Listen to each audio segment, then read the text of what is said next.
પવિત્ર શ્રાવણ માસના પ્રથમ સોમવારે છોટી કાશીના એક અલૌકિક શિવ મંદિર મહાદેવ મંદિરના દર્શન કરો ખબર ગુજરાતની સાથે।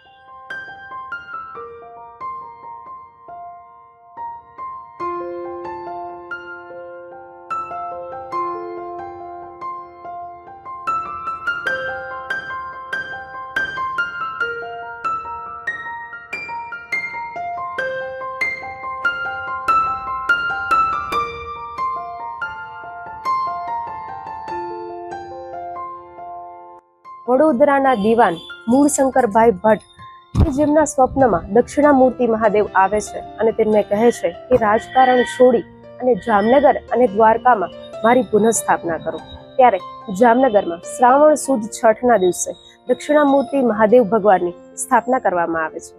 છોટી કાશીમાં ઘણા બધા શિવાલયો આવેલા છે, જેમાં સામાન્ય રીતે લિંગ સ્વરૂપમાં આપણે મહાદેવજીના દર્શન થાય છે, ત્યારે જામનગરનું આ એક અલૌકિક મંદિર કે જ્યાં તમને દક્ષિણામૂર્તિ મહાદેવના દર્શન થશે। આ મંદિર આવેલું છે હવાઈ ચોક ખાતે કિશોર રસ ડીપોની બાજુમાં।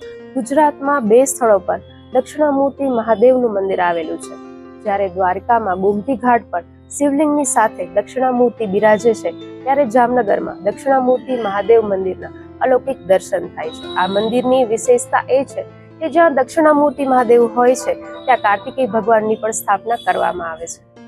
મારું નામ ધાત્રી આચાર્ય છે। જામનગરમાં દક્ષિણામૂર્તિ ભગવાનનું મંદિર છે। સંકાદી ઋષિઓને જ્ઞાન આપવા માટે શંકર ભગવાને દક્ષિણામૂર્તિ ભગવાનનું સ્વરૂપ ધારણ કર્યું છે। ગંગા કિનારે વડના ઝાડ નીચે માયાના આસન ઉપર બેસીને ભદ્રમુદ્રા વડે મૌન વડે 4 શિષ્યોને જ્ઞાન આપ્યું છે। દક્ષિણ દિશા તરફથી મુખ હોવાથી દક્ષિણામૂર્તિ ભગવાન કહેવાય છે।